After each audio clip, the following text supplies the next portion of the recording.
Yiminyaka emithathu abahlali baseRondebult ekuRhuleni bengenambane, abahlali batyhola uceba nesixeko sasekuRhuleni ngokubalahla kwesinomhlwa kwicala lokunkinkishelwa ngombane, ngoku bonakalelwa zizinto ezisebenza ngombane, kanti ibachaphazele kanobom aabo banamachica agcinwa kwisikhenkcezisi.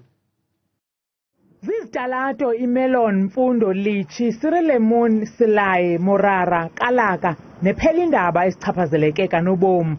Ingxaki ziitransforma ezingawonelanga umthamo wabahlali.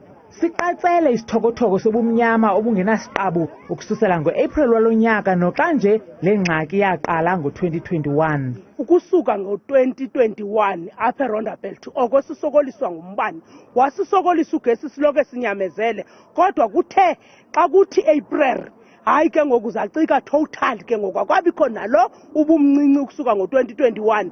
Bayankinqelana maxa wambi ukuze bakwazi ukupheka abahlali.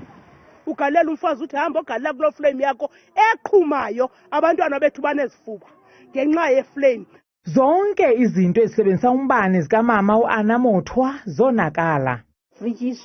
Ifriji yam yonakala, irediyo neeglobes zam zafa. Ndisebenzisa isitovu separafini ukupheka, maxa wambi ndibase phantsi.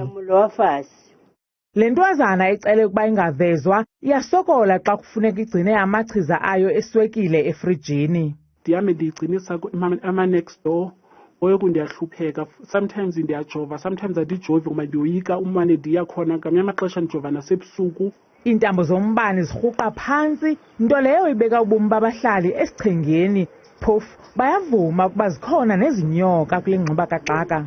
Uthe umasipala seyenza loo nto yakhe yongathi uzawuthengisa abantu umbane, athi ngoku nibane phaa epalini iswitshi zine avele athengise wena uyi-1. Uzawuba namandla othenga umbane niyi-4 epalini, abanye balayita mahala. Uyiligala usuka apho.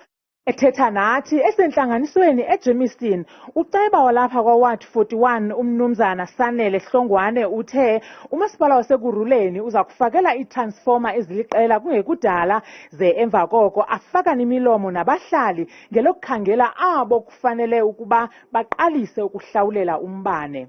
Kwiindaba zethu kuChannel 163 ngokuphathelwa yiNewsroom Africa, ndinguntsiki Noyiya eRondebult ekuRhuleni.